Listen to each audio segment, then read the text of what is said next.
Morning prime यानी 7 की बड़ी बात में आप सभी दर्शकों का स्वागत करता हूं। मैं राहुल सौमित्र। सबसे पहले आपको दिखाते हैं आज की बड़ी खबरें यानी हेडलाइंस।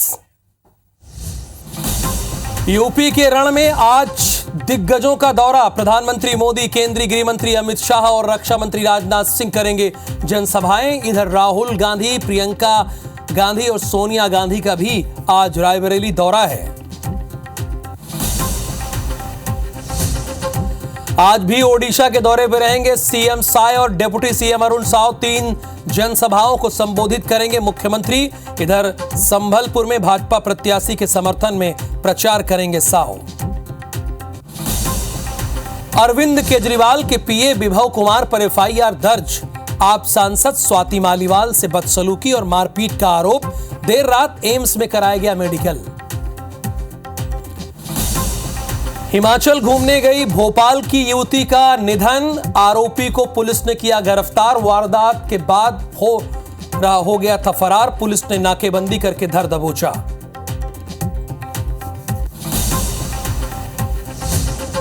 किसानों के मुआवजे में लेट लतीफी को लेकर श्योपुर जिला कोर्ट का बड़ा आदेश। रेलवे कलेक्टर का सामान कुर्क करने का ऑर्डर। अन्नदाता की जमीन अधिग्रहण के बाद नहीं दिया मुआवजा।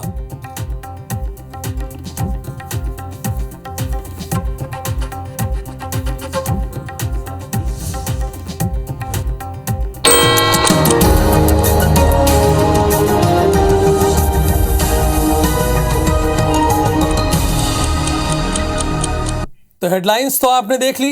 अब 7 की यानी बड़ी बात क्या है, 7 बजे की 7 बड़ी खबरें क्या है, उस पर एक नजर डाल लेते हैं। तो पहली बड़ी खबर यह है कि राहुल गांधी पर प्रधानमंत्री नरेंद्र मोदी ने तंज कसा है।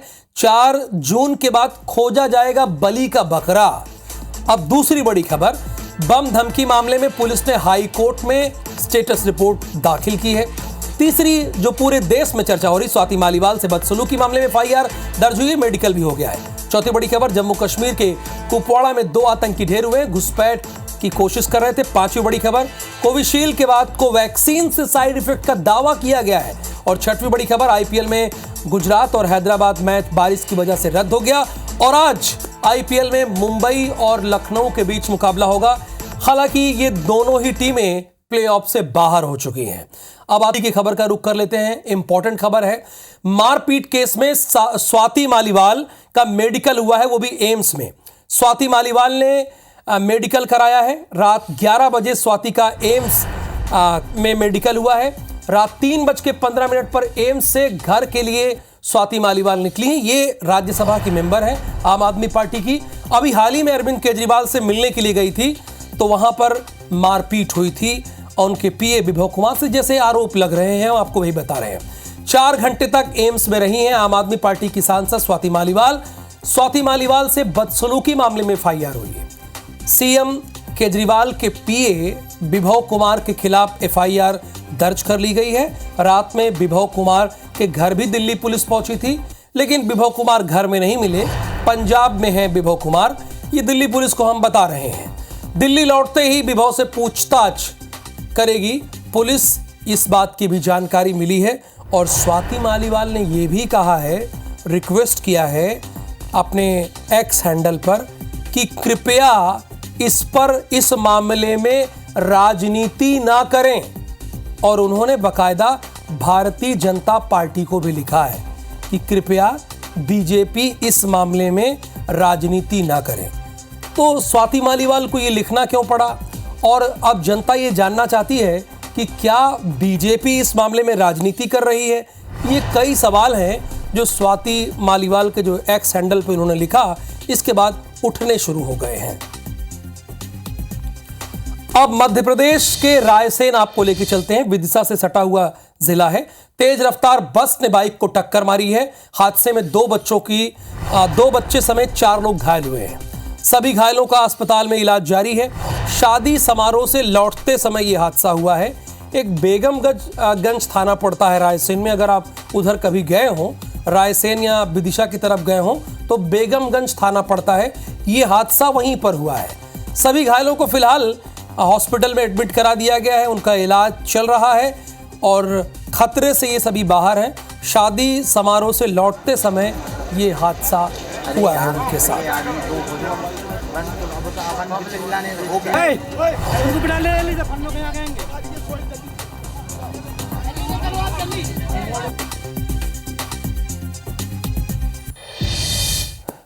भिलाई शहर में फिर चाकूबाजी हुई है। युवक पर 4 लोगों ने मिलकर वार किया है। चाकूबाजी में युवक घायल हुआ है। पास खड़े लोगों ने युवक को हॉस्पिटल पहुंचाया है।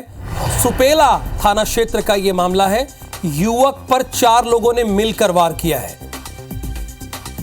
चाकूबाजी में युवक जख्मी हुआ है। पास खड़े लोगों ने युवक को हॉस्पिटल पहुंचाया है। जो वहां पर पास लोग मौजूद थे, चश्मदीद मौजूद थे, उन्होंने हॉस्पिटल पहुंचाया है।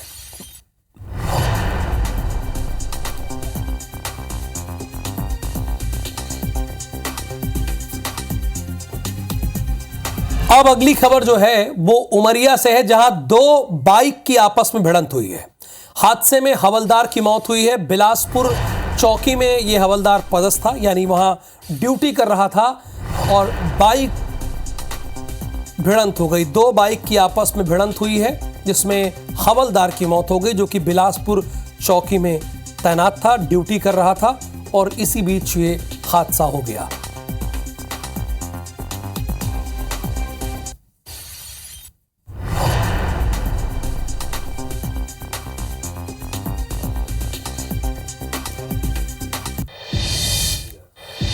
श्योपुर से बड़ी खबर है। टेंट हाउस की दुकान में आग लग गई है। आग लगने की वजह से सामान जलकर खाक हो गया है।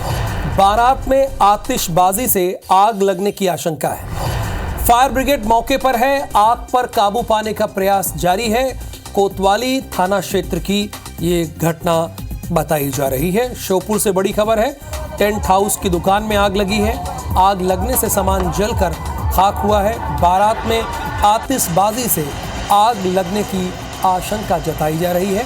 फायर ब्रिगेड मौके पर मौजूद है। आग पर काबू पाने का प्रयास जारी है। कोतवाली थाना क्षेत्र की यह घटना है।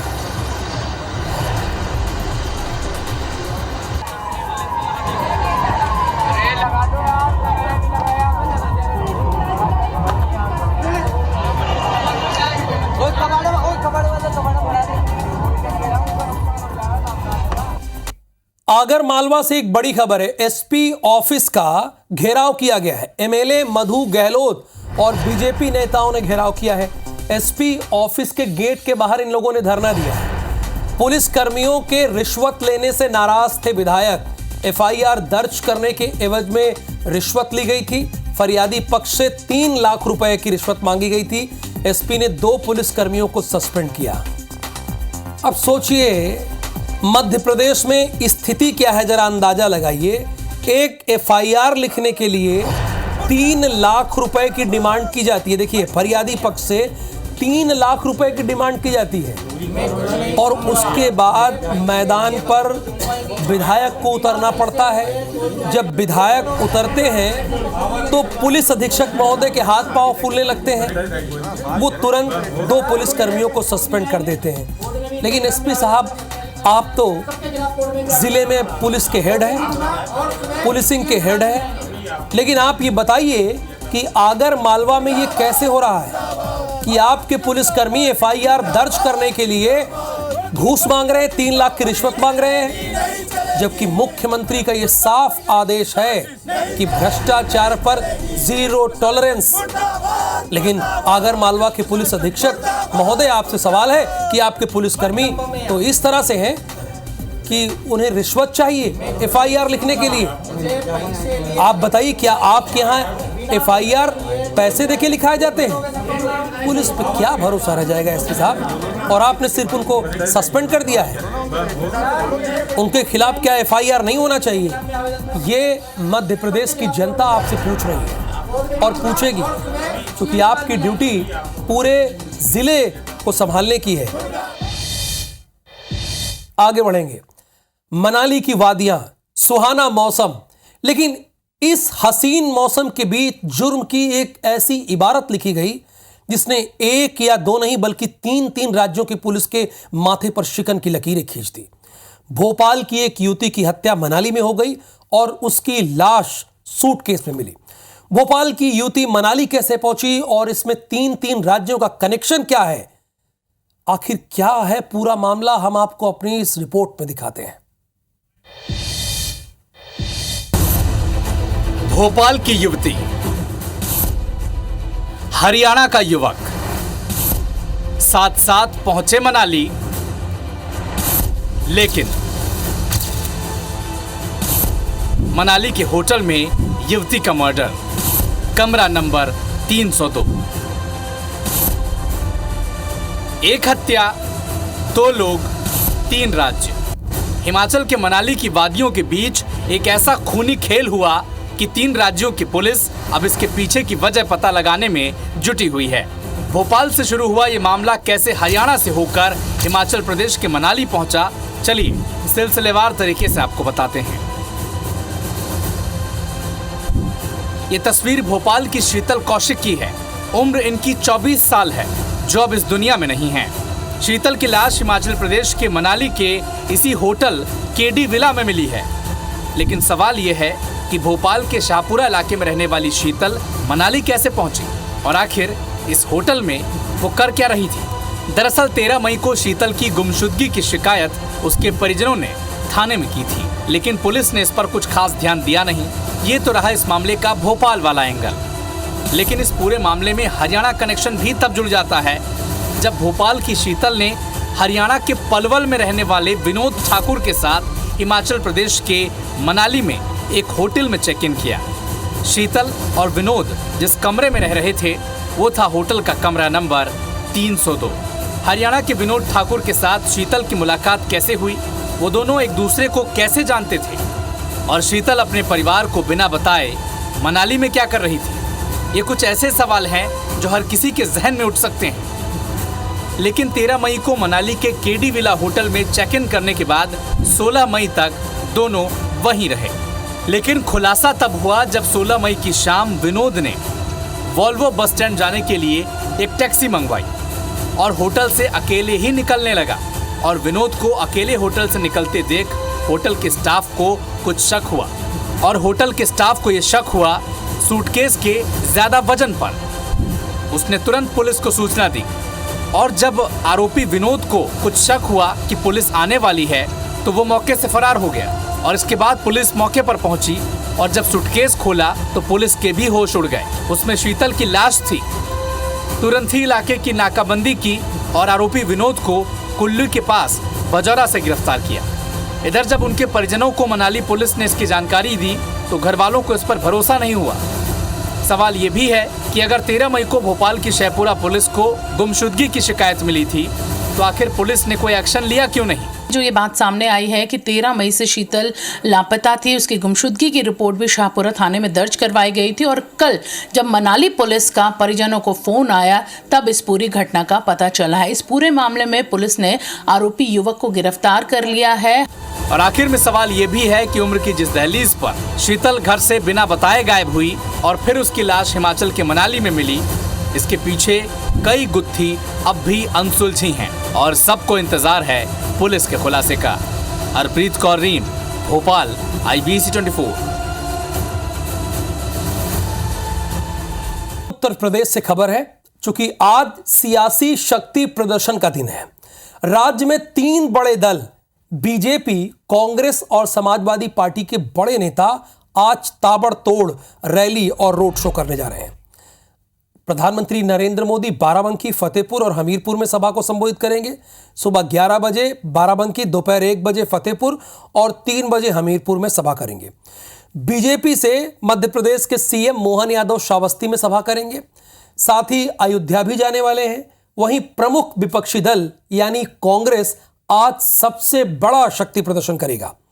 खासतौर से गांधी परिवार की परंपरागत सीट अमेठी और रायबरेली के रण में राहुल और प्रियंका के बाद आज सोनिया गांधी भी उतरने वाली हैं। सोनिया गांधी, राहुल गांधी और प्रियंका गांधी वाड्रा के साथ पूर्व सीएम अखिलेश यादव की आज एक संयुक्त सभा होगी। दोपहर 3 बजे रायबरेली में जनसभा को संबोधित करेंगे। सोनिया गांधी अब तक कहीं भी चुनाव प्रचार करते नजर नहीं आई थी। वो पहली बार अपनी पुरानी सीट रायबरेली में वोट मांगते नजर आ सकते हैं, क्योंकि आपको ये पता है कि सोनिया गांधी राज्यसभा से नॉमिनेट हो चुकी हैं। राजस्थान के कोटे से वो राज्यसभा की सांसद बनाई गई हैं। उन्होंने एक लेटर भी लिखा था, भावनात्मक लेटर था रायबरेली वासियों के लिए, कि अब मैं लोकसभा का चुनाव नहीं लड़ूंगी, लेकिन आप लोगों के बीच हमेशा रहूंगी। और अब राहुल गांधी वहां से चुनाव लड़ रहे हैं। तो हमने आज शक्ति प्रदर्शन इसलिए कहा कि एक तरफ तो प्रधानमंत्री मोदी बैक टू बैक आज 3 रैलियां करने जा रहे हैं, और दूसरी तरफ समाजवादी पार्टी और कांग्रेस पूरी ताकत झोंकने जा रहे हैं। यानी 5वें चरण का मुकाबला बहुत रोमांचक होने वाला है। जैसे आईपीएल रोमांचक हो गया है, वैसे ये इलेक्शन भी बहुत ही रोमांचक हो गया है। अब दिल्ली से एक खबर है, आपको बता देते हैं। गृह मंत्री अमित शाह आज झारखंड के दौरे पर रहेंगे। शाम 5 बजे रांची के चुटिया में रोड शो करेंगे। एक जगह का नाम है, इंदिरा गांधी चौक से वो रोड शो करेंगे साशिम तक। बीजेपी प्रत्याशी जो अभी वर्तमान में सांसद भी हैं भारतीय जनता पार्टी की तरफ से, संजय सेठ रांची के, आज उनके पक्ष में वो प्रचार करेंगे और रांची वासियों से कहेंगे कि आप इन्हें वोट दीजिए। तो ये जो 5वां चरण का इलेक्शन है ना, वो बहुत ही रोमांचक हो गया। 5वां, 6वां और 7वां। हो सकता है कि मध्य प्रदेश और छत्तीसगढ़ वासी कहें कि हमारे यहाँ तो इलेक्शन हो गया, लेकिन आपके यहाँ हो गया, ठीक है, लेकिन आपकी नज़र इसलिए होनी चाहिए, ये प्रदेश का चुनाव तो है नहीं, ये देश का चुनाव है। और इसीलिए IBC 24 आपको लगातार हर अपडेट देगा। उत्तर प्रदेश में क्या हो रहा है, दूसरे राज्यों में क्या हो रहा है, इस बात की जानकारी हम आपको यहां पर देंगे। अब आगे बढ़ते हैं। बीजेपी के स्टार कैंपेनर प्रधानमंत्री नरेंद्र मोदी देश भर में बीजेपी उम्मीदवारों के लिए प्रचार कर रहे हैं। इन रैलियों में पीएम मोदी मध्य प्रदेश के मुख्यमंत्री डॉक्टर मोहन यादव की तारीफ भी कर रहे हैं। एमपी के बाद यूपी की सभाओं में मोहन यादव की तारीफ हो रही है। यूपी के आजमगढ़ की सभा में प्रधानमंत्री नरेंद्र मोदी ने मध्य प्रदेश में यादव मुख्यमंत्री दिए जाने पर बड़ी बात कही है। प्रधानमंत्री मोदी ने कहा है कि हम यदुवंश का महत्व जानते हैं। भाजपा यदुवंश का सम्मान करने वाली पार्टी है। हमने मध्य प्रदेश में डॉक्टर मोहन यादव को मुख्यमंत्री बनाया। ये पहला मौका नहीं है जब पीएम मोदी ने मुख्यमंत्री डॉक्टर मोहन यादव की तारीफ की। वो यूपी एमपी की कई सभाओं में डॉक्टर मोहन यादव की तारीफ कर चुके हैं। वहीं सीएम डॉक्टर मोहन यादव ने भी झारखंड में हुई सभा में पीएम मोदी की जमकर तारीफ की है। लेकिन इस तारीफ के पीछे का एक एंगल समझिएगा। आजमगढ़ लोकसभा सीट में यादवों का वर्चस्व है, इस बात को आप भली भांति जान लीजिए, क्योंकि वहां से धर्मेंद्र यादव समाजवादी पार्टी की तरफ से लड़ रहे हैं और दिनेश लाल यादव निरहुआ वहां से अपना चुनाव लड़ रहे हैं भारतीय जनता पार्टी से। तो वहां यादवों की संख्या बहुत ज्यादा है। और इसके पहले भी देश के प्रधानमंत्री नरेंद्र मोदी ने जिस सीट पर तारीफ की थी कन्नौज, वहां पर भी यादवों की संख्या बहुत ज्यादा है और इसे यादव लैंड भी कहा जाता है। अब आगे बढ़ते हैं, छत्तीसगढ़ में क्या हो रहा है वो भी अपने दर्शकों को बता देते हैं इस खबर के बाद। लेकिन प्रधानमंत्री ने क्या कहा है वो तो सुनाना बहुत जरूरी था आपको, वो सुन लीजिए। अरे तुम कैसे आदिवासी हो यार, जिसके साथ बैठते हो वो तो भगवान श्री कृष्ण को गाली दे रहा है रे। और हम यदुवंश का महात्मा देखिए, अरे मध्य प्रदेश में वोट के लिए नहीं, हमारा मुख्यमंत्री है मोहन यादव। यदुवंश का महात्मा कौन समझता है वो आप जानते हैं। मोदी में माहौल बना हुआ पूरे देश का। और आज मैं झारखंड में हजारीबाग की बरही विधानसभा में आया था और यहाँ भारी संख्या में भारतीय जनता पार्टी का वातावरण मुझे दिखाई दिया। और निश्चित रूप से मैं कह सकता हूँ कि हजारीबाग सहित झारखंड, मध्य प्रदेश और देश के अंदर मोदी की सरकार फिर बन रही है और अब की बार 400 पार, फिर एक बार। इधर छत्तीसगढ़ में लोकसभा चुनाव के बाद बीजेपी अब दूसरे राज्यों में सक्रिय हो गई है। बीजेपी के महिला, युवा समेत सभी मोर्चा प्रकोष्ठ के पदाधिकारी कार्यकर्ता बिहार, हरियाणा और ओडिशा में सम्मेलन और सभाएं कर रहे हैं। लोगों को डबल इंजन सरकार के फायदे गिनवा रहे हैं, तो वहीं स्थानीय सरकार की नाकामियों को भी बता रहे हैं। इसके अलावा कुछ जिला अध्यक्षों को ओडिशा और झारखंड में चुनावी मैनेजमेंट की ड्यूटी दे दी गई है। बीजेपी की इस रणनीति पर कांग्रेस के प्रदेश अध्यक्ष दीपक बैज ने कहा है कि बीजेपी 400 पार का नारा भले, लगा ले, लेकिन अंदर से पता है कि 4 चरणों के बाद 150 सीट जीतने की स्थिति में नहीं है, इसलिए नेताओं को यहां से पलायन करवा रहे हैं। अच्छा, दीपक बैज जी ये तो कह रहे हैं, लेकिन आपके एक बड़े लीडर, आपके पूर्व मुख्यमंत्री अशोक गहलोत अमेठी में डेरा डाले हुए हैं, आप इसे कैसे देखेंगे? क्या आप इसे पलायन नहीं कहेंगे? देखिए, आप अगर किसी पर एक उंगली उठाएंगे तो 3 उंगली आप पर भी उठेगी। बहरहाल दीपक बैज ने क्या कहा वो सुना देते हैं। छत्तीसगढ़ के तमाम युवा मोर्चा, महिला मोर्चा और पार्टी के सभी पदाधिकारी, मंत्रीगण, विधायकगण सभी अपने अपने जगह ड्यूटी में गए हैं और वहां पर जो छत्तीसगढ़ सरकार की योजनाएं जो चल रही है उसका हम गुणगान कर रहे हैं, बता रहे हैं कि आपके यहाँ भी अगर आपके माध्यम से भाजपा की सरकार बनती है तो डबल इंजन की सरकार होगी और ये फायदे आपके राज्य को मिलेंगे। देखिए, भारतीय जनता पार्टी 400 पार का नारा भले लगा ले, लेकिन अंदर से उनको पता है 4 चरण होने के बाद कि उनकी हालत खराब हो चुकी है, 150 सीट जीतने की स्थिति में भी नहीं है। इस तरह से कुछ नेताओं को यहां से पलायन कर रही है। आबकारी मामले में गिरफ्तार कारोबारी अनवर डेबर की जमानत याचिका कोर्ट ने खारिज कर दी है, एक लाइन में। वहीं त्रिलोक सिंह ढिल्लन की याचिका पर फैसला आज तक के लिए सुरक्षित रखा गया है। एसीबी और ईओडब्ल्यू की स्पेशल कोर्ट में कारोबारी अनवर डेबर और त्रिलोक सिंह ढिल्लन की जमानत याचिका पर सुनवाई हुई। कोर्ट में दोनों पक्षों के वकील के बीच जमकर बहस हुई। डेबर के वकील ने कहा कि अनवर को मल्टीपल बीमारियां हैं और उनका इलाज जेल में संभव नहीं है। तो जब इलाज जेल में संभव नहीं है तो कर्म भी अच्छे होने चाहिए। ईडी के वकील ने कहा कि आबकारी घोटाले मामले की जांच अभी ईडी और ईओडब्ल्यू कर रही है। इस मामले में सभी आरोपियों से हुई पूछताछ में कई अहम जानकारियां सामने आई। ऐसे में मेडिकल ग्राउंड पर जमानत दिया जाना उचित नहीं होगा। उन्होंने यह भी कहा कि जेल मैनुअल के आधार पर जेल के अस्पताल या किसी बड़े सेंटर में इलाज कराया जा सकता है। और आपको ये तो पता ही होगा कि जो जेल के अंदर रहते हैं कैदी, उनका इलाज कराने के लिए बाकायदा हॉस्पिटल है। अनवर ढेबर की ओर से प्रस्तुत जमानत याचिका की सुनवाई आज ऑनरेबल फर्स्ट एडिशनल सेशंस जज के पास थी और उसमें उनके द्वारा बेसिकली जो जमानत याचिका थी वो मेरिट्स के आधार पे नहीं थी, गुण दोष के आधार पे नहीं थी, बल्कि मेडिकल ग्राउंड पर जो है बेल मांगने का उन्होंने याचना किया था।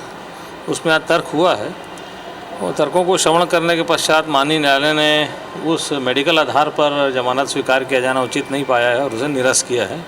त्रिलोक सिंह ढिल्लों के द्वारा जो जमानत याचिका प्रस्तुत की गई है उसकी सुनवाई 17 मई को होगी, यानी कि कल। साथ की बड़ी बात में फिलहाल के लिए इतना ही। आगे देखिए हमर बानी हमर गोठ छत्तीसगढ़ी भाषा में छाया चौधरी के साथ।